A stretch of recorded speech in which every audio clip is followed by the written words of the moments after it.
Hello and welcome to another edition of Real Estate Edge. Cost of cybercrime is approximately $6 trillion a year. Estimates predict that a cyber attack occurs every 11 seconds. The FBI is the lead federal agency for investigating cyber attacks. With us in studio today is Special Agent in charge of the Salt Lake City FBI Field Office, Dennis Rice. Special Agent Rice, thank you for being with us. Thank you, Gary. It's a pleasure to be here. Can you give us, to start, can you give us an example or an explanation what ransomware attack really is? So ransomware is malicious software, or it's commonly referred to as malware, and it is made for malicious purposes. It is designed to encrypt data, to inflict pain, if you would, upon a victim, whether it's personally or professionally to a company. The whole goal of it is to encrypt the data and then demand a ransom from the victim. Perhaps too complex, but so how do they access these companies' computers? One of the most common vectors is just phishing emails, where they're sending you an email that looks legitimate, maybe even from someone you think you might know, but there's something modified about it. And in that, you'll click on an attachment or some type of a link, and that's going to deliver what is commonly referred to as like the payload or the malware, the ransomware itself. And that's how they introduce it into your laptop, personal device, or to your company's network. It's very common practice. It's happening all the time. And it's one of the things we try to talk about, that companies need to really focus on educating their workforce. And then just us as individuals, you need to know it personally. So it sounds like in some cases, it's almost like they're invited to come in inadvertently, but nonetheless, by clicking on these seemingly simple emails, they're invited to. That's correct. We all get a lot of emails in today's world. Indeed. Emails that you don't recognize, maybe they're advertisements, and people are prone to click on it out of curiosity. Sure. And so these are well crafted. These are not, you're not going to necessarily pay it. If you're paying close attention because you've been educated and you watch closely what you're doing, but the average person gets careless because they're going through a lot of emails at one time. Of course. And they're going to click on it. Sure. It's too enticing. This might be too simple of an assumption, but it appears that the more companies have gone digital, this has created a somewhat target-rich environment for cyber crimes. Is that sort of true? It absolutely is. We are interconnected. There's the convenience and benefit of the internet, but it is connected to world. So whereas before you would have a crime occur because someone is physically in proximity of you or your company or business, someone from around the world can touch you with ransomware from anywhere because we are all interconnected. And so companies are utilizing it because it's obviously more efficient. Sure. For them, it's the bottom line. So the internet, obviously, and everything, doing things quickly, whether it's the transit of money or merchandise. Sure. So I think that's the part that there's the benefit. And then there's always going to be potentially a downside because you're going to have people out there who want to do criminal activity and benefit themselves financially. It didn't sound like any of us are safe. What's the frequency of ransomware attacks? That's a good question, particularly here in Utah. So over the last 3 years, since 2018, in the states that Salt Lake City FBI Field Office covers, which is Idaho, Montana, and Utah, we've seen 118 ransomware incidents. Those are the ones that are reported, 118 ransomware incidents. So I think to your audience, that should raise their eyebrows. Indeed. Because it shows how prevalent it is. Over half of those have occurred in 2021. 72 of those 118 occurred in the state of Utah. Sounds like the trend is accelerating. Exactly.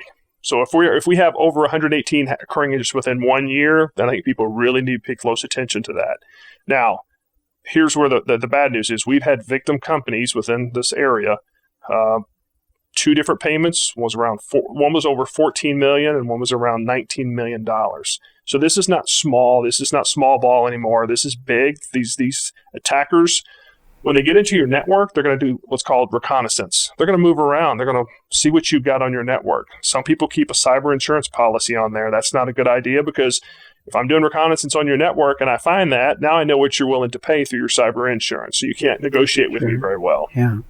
But I think that it's important to highlight those statistics, especially as it pertains to here in the state of Utah, because I think it's going to make people have more of a conversation. And when you hear the payout of what the victims are doing to get the data back, I don't know how many companies have that money available to pay out those kind of payments to get their data back, which would tell you they probably don't have their data backed up. And that's a real problem, because that's what the attackers are hoping for, is as soon as they encrypt your data, you're now vulnerable to whatever demands they want to make to get it back, because you're losing money.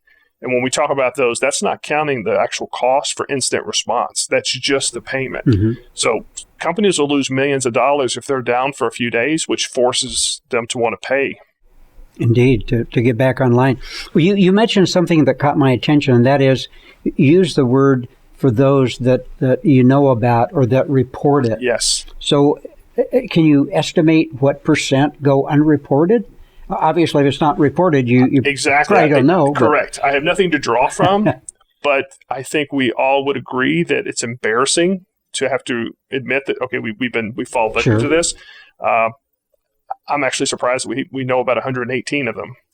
But I think people realize, okay, I need to call someone, but I think there are plenty that go unreported because they don't want the embarrassment. It's obviously a PR nightmare for a company to have to admit that they've been hit, and if they have stockholders, etc. So yeah, I agree with you that we're not going to know it all. Is there a tendency for the hacker to go after larger companies because there'll be a larger payout versus smaller companies? Unfortunately, everyone, you and I and everyone you can name is susceptible to it, because hackers aren't necessarily targeting the company.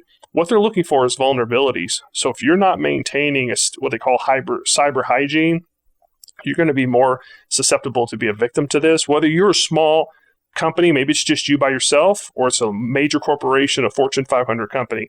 What's happening is the malware is going out and it's seeking out computers and networks that are vulnerable because they haven't been properly patched and maintained. So the key for the listeners and everyone really on a daily basis is the operating system has to be updated. Your security software has to be updated. Applications, your antivirus, you have to maintain the patching. I ran the FBI's enterprise cybersecurity team, so I literally know what that's like to monitor a network of a large organization, and the stress on the patch management is absolutely mission critical, because it's the patch that you don't deploy to fill a hole is going to be where they're going to get in and compromise you. Are there other ways of attacking a company's software other than through perhaps an email or some innocent-looking communication? Sure. Yeah, it might not necessarily come through a phishing email. It might come because maybe they've compromised my email, your email, and you send over maybe some pictures or some other documents, and it's sort of wedged into that. So yeah, there's plenty of ways that they can get into your network without the phishing, but that's the most prevalent in terms of how they're introducing ransomware. Well, it sounds like the hacker then would have access to their system for perhaps days or weeks or months at a time, developing information before they step forward and demand some type of... You are absolutely correct. One of the things I didn't mention earlier was that hackers realize, okay, maybe you have got your data backed up. Maybe you aren't going to pay. So the next tactic they use is they actually steal data from your network. And when your network gets locked up, your data gets locked up, you usually get a message on your system saying, you've been encrypted, you need to pay. And that's how you kind of know you've been hit. And then they will threaten to sell or release that data in a form to make sure they get money from you. One way or the other, they want to extort you for this money. And so actually stealing your data now is a new tactic that they've been using successfully to get people to pay. Well, I guess you've answered this question, but when and how does the company find out they've been attacked? It just sounds like the attacker just announces it and said, we're now in. Correct. It's built into the software. So the malware that gets onto your system, once it's encrypted, then as you try to log on, you're going to receive a message on your computer, wherever you're at, that basically is a message from them saying that we have encrypted your data. This is the money that we are asking for to get the data back. So that's the easiest way to know. It's not going to be a secret to you because things aren't working properly. Sure. What should a company do if they realize they've been exposed or locked out, and all of a sudden they get that famous email? What's the first thing they should do? It's a couple of things, and so I want to make sure I'll come back to this. They need to have an incident response plan. So if you and I, we realize we've been hit by ransomware, you want to contact the FBI. You want to obviously have us get involved. We work closely with CISA too, which is the new company agency that was created in 2018 by the government. So we work in conjunction with them.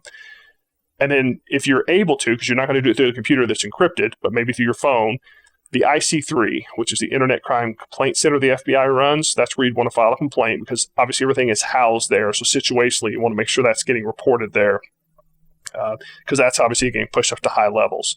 But let's go back to the incident response plan. Every company, no matter how small you are, needs to have a plan of action to know what are we going to do. You need to already contact companies that do this for a living to make sure that you know how much it's going to cost you, what you need to do, what actions. We recommend you immediately disconnect from the internet so that you're not vulnerable to anything further because you've already been compromised, but to what degree? Likely all of your data, but maybe it's only a percentage.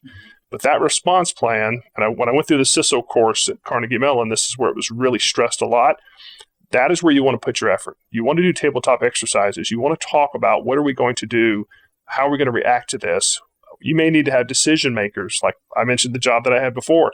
Who's going to make the decision that we're going to shut down the corporate network? Because the ransomware may be contained to a certain region, but it's going to spread. So someone's got to make a decision on a corporate level, right? The bottom line, okay, I am giving you permission to shut down the corporate network nationwide, worldwide. So those things have to be thought through because at 2 a.m, when you realize you've been hit, that's not the time to be thinking of a plan because it's only going to get worse for you. So I think that is to deploy your incident response plan. And if you haven't thought about it, I would encourage your listeners to look that up and just start building that because you're going to rely on that. And that's going to be the difference between a major catastrophe and actually be able to salvage the situation a little bit. At least have a plan of action, which gives you some comfort and lowers that anxiety that any of us would go through if you got hit. Majority of companies have this action plan, would you say? I would think most of your big corporations, yes. Some of your small companies, maybe your entrepreneurs who start companies, wouldn't necessarily think about that as much. Just haven't got there yet. If they've contracted, if they've contracted with a company that's maybe maintaining their network, that's becoming more prevalent too. Mm-hmm. So you allow someone else to do the security for you, they would probably talk to them about incident response plan. And obviously that's contractual agreements, and so there's a whole lot of legalities that go into that.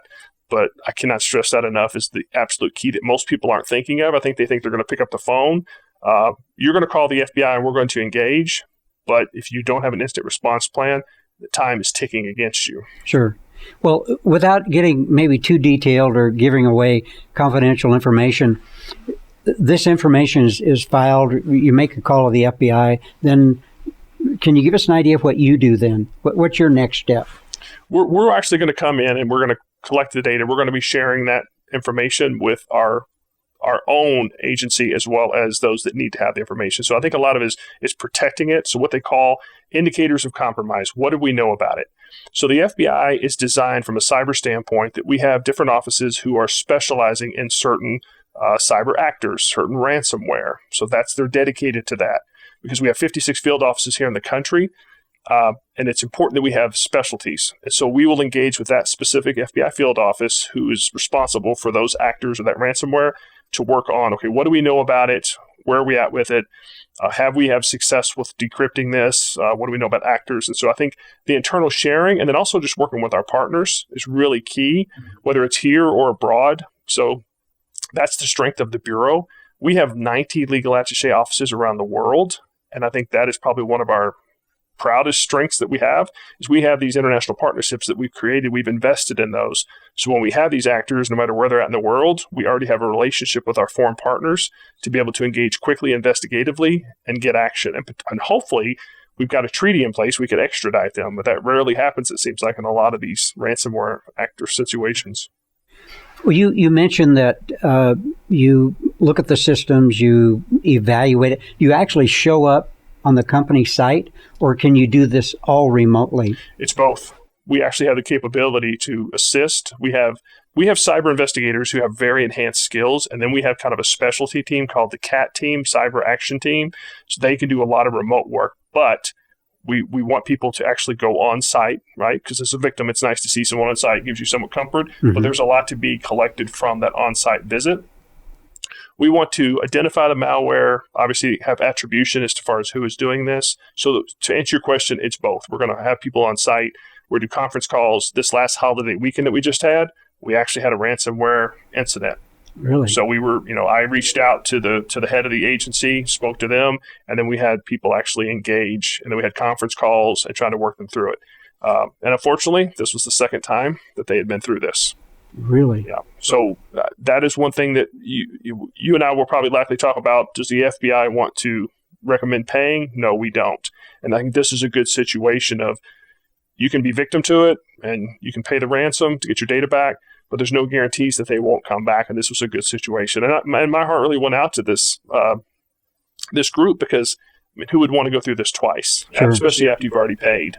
Is it safe to assume that it's the same attackers that came around the first time? It was the same variant. And one of the things I didn't mention earlier is we were talking about the statistics here locally. So there's over 100 variants of ransomware. Now, what does that mean? So different types of ransomware, like it's designed differently, it's created differently by different developers, different places around the world. So it's got different names. One of the more popular ones that was last year was this Sobono Kibi, and then R-Evil was the real prevalent one that hit over 1,000 people. Appropriately named. Yes, and so that's a type of variant. So there's over 100 of those. We saw 46 of those of those 118 I mentioned earlier in our AOR area of responsibility in our 3 states.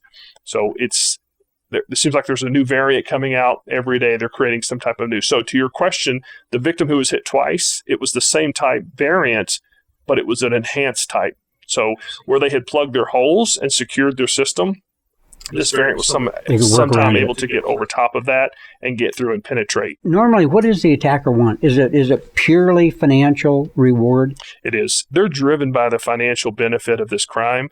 We don't want people to pay because that's really what's continuing. The amount continues to go up because people continue to pay. So if you're a criminal actor and you're making a living doing this, you're not going to stop coming, and you're going to continue to go, and there's going to continue to be victims. This is why it's important, and we appreciate the opportunity to come and speak to the public through this media, is because the education on this to people and hopefully raising their eyebrows and them asking themselves, am I doing enough? If you're the head of a company, if you're just in a leadership position, or maybe you're just an employee, hopefully you're having a conversation following this conversation, like, what are we doing? What's our security like? It's not going to be good whenever you get hit with this. And then there's the wish we would have, could have backed up our data, because it's a lot cheaper to be proactive than to respond to it once you're hit. Of course. Then it gets very expensive. Is there a common method of payment? It's probably not give us $20 bills at the local corner stand. I suspect it's just a little more sophisticated than that. Yes. So cryptocurrency we all have heard that. It's become mainstream now. I think most people would be familiar with Bitcoin being the most popular. There's over 1,000 different types of cryptocurrency. And because it's encrypted, because it's hard to trace, it is the preferred method of payment and will continue to be for these hackers. They have gotten very proficient at laundering cryptocurrency. One of the areas that they communicate is some of these encrypted back channels. So there's a system called Tor. And Tor actually is an acronym for the Onion Router. And it was designed in 2002 for the Navy. The Navy created it. There's 6,000 servers around the world. And it was so that they could search the internet anonymously. Unfortunately, whenever something is built for good, someone will find a way to use it bad. There's a lot of criminal activity that now occurs on that because of the encrypted channels, because it's very difficult to trace. And so there's a whole lot of criminal activity that happens on Tor. And this is where a lot of these ransomware actors are at, trading information, particularly just trying to set up the next victim. Mm-hmm. And then the cryptocurrency in and of itself is very difficult to trace. Well, since the FBI doesn't recommend paying the attacker, what does the company do? Just go totally silent? I'm glad you brought this up, because as we say don't pay, it is a financial decision. So the FBI would say we do not recommend it. Of course. A lot of companies pay because that's a business decision. I should say it that way. And so if they choose to pay, that's their decision. But as I said earlier, we're asking people not to pay. If I'm in their shoes, right, I'm trying to appreciate it from a business standpoint. Okay, well, we did back up our data. We've been hit with ransomware.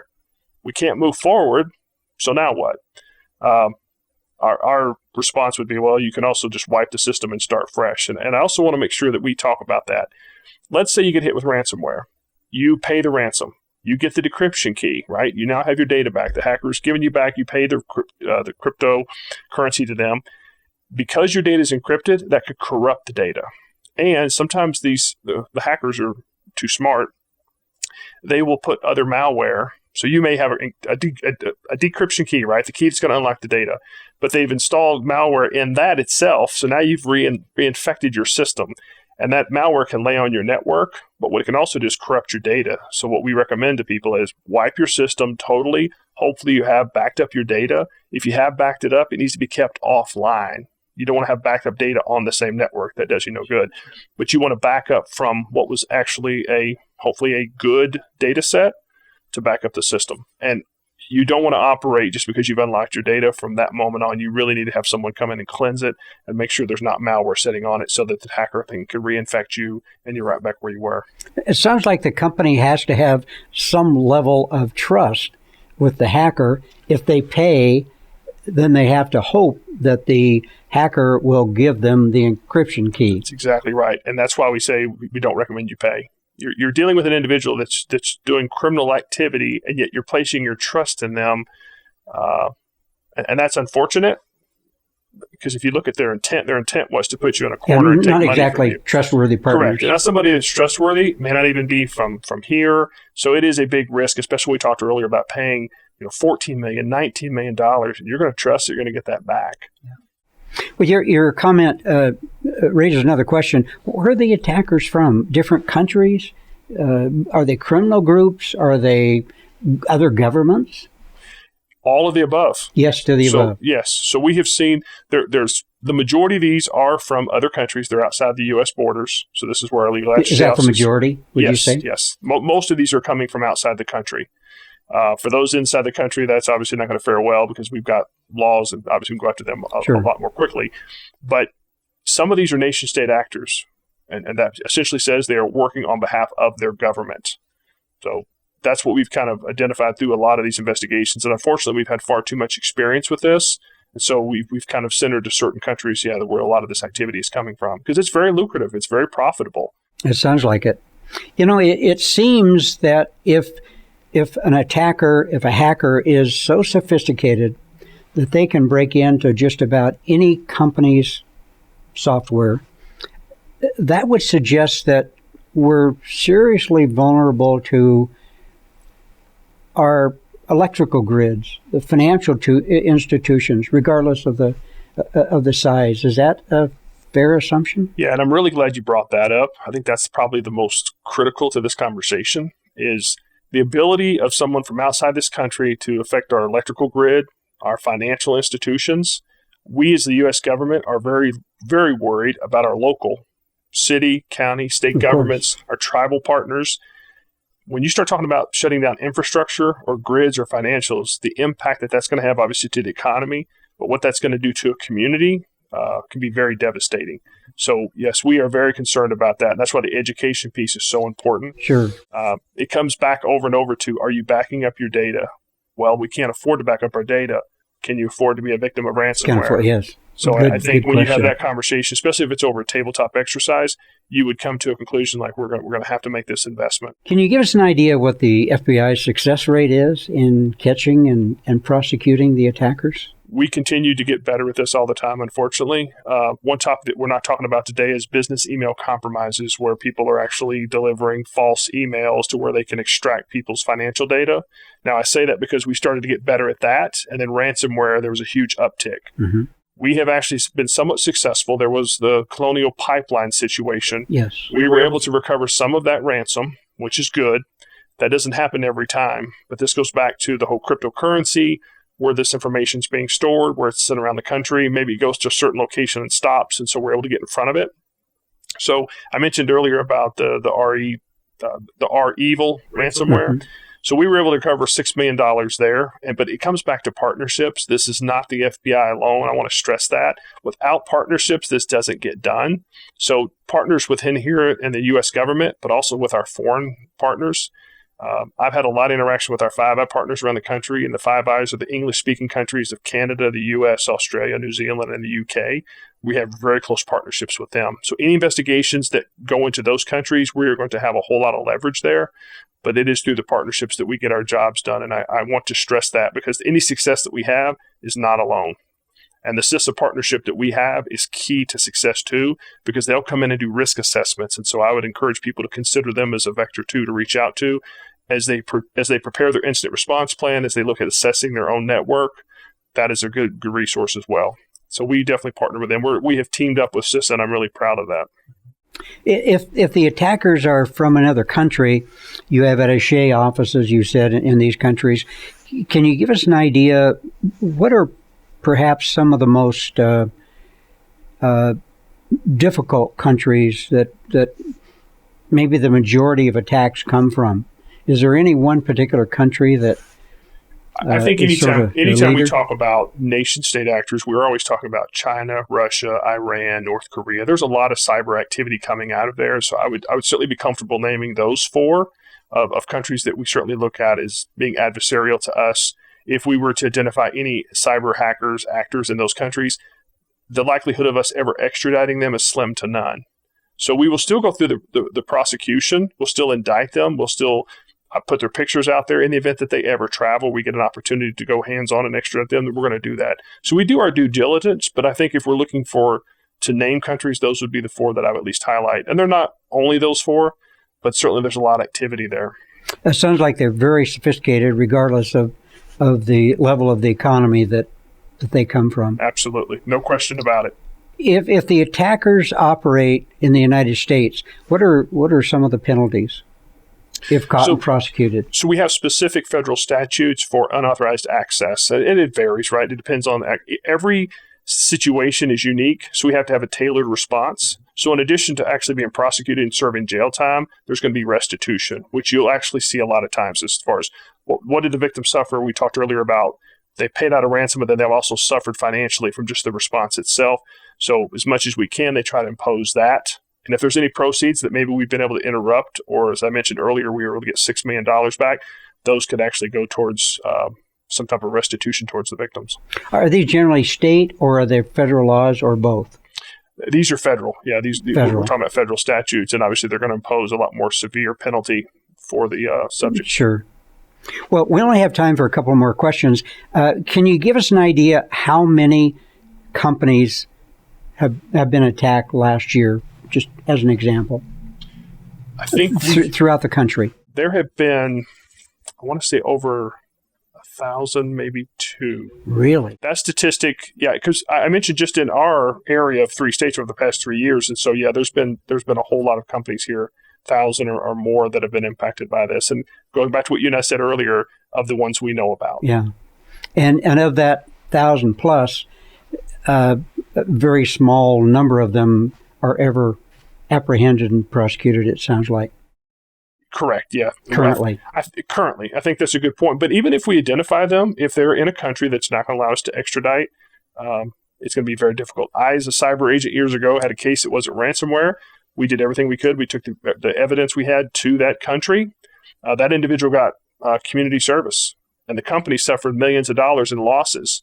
And so it was disheartening as an investigator that you could bring better justice, but the company appreciated the due diligence and the effort we put forth to try to take it as far as we could. Sure. Because when we couldn't extradite, we said, okay, fine, we'll fly to that country and present it to the prosecution and hope that they would do something. And ultimately, and that's where the partnerships, working with our local police there, that's the law enforcement around the world. Mm-hmm. And so it was really gratifying to be able to engage with another law enforcement agency who wanted just to help you out, even though it wasn't violating their laws.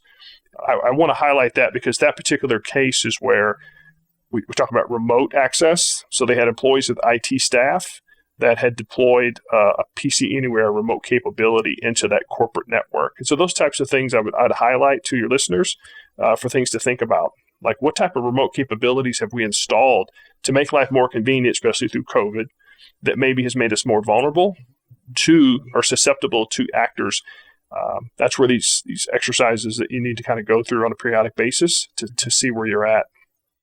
Well, final question. Will future technology get us ahead of the curve of ransomware and at some point bring an end to this criminal activity? I'd like to think that we would get there. Unfortunately, from my days as a cyber investigator and talking to hackers and them telling me that they were already looking towards another form of technology, they are going to continue, as long as this is profitable, they will continue to try to keep up and evade law enforcement, utilize encryption, utilize these areas like Tor to have encrypted communications. So we, as a country, as an agency, have to continue to do our best to keep up, because I don't think it's going to get easier. It's going to continue to get harder. And we talk a lot about, our engagement with our corporate partners in terms of being able to get data whenever we have legal process. So there's a whole lot of conversations that we don't have time for today that talks about encryption. It talks about legal process and us trying to get data for investigations, and companies trying to provide privacy for their customers that we're continuing to work through on a daily basis. Well, these are certainly challenging times. That concludes this episode of Stringham Real Estate Edge. Today's program was brought to you by Stringham Schools, educating real estate professionals since 1989. Visit stringhamschools.com to learn more. We want to thank today's guests, and don't forget to tell us what you think in the comments section below. I'm Garry Barnes, and I'll see you on the next episode of Stringham Real Estate Edge.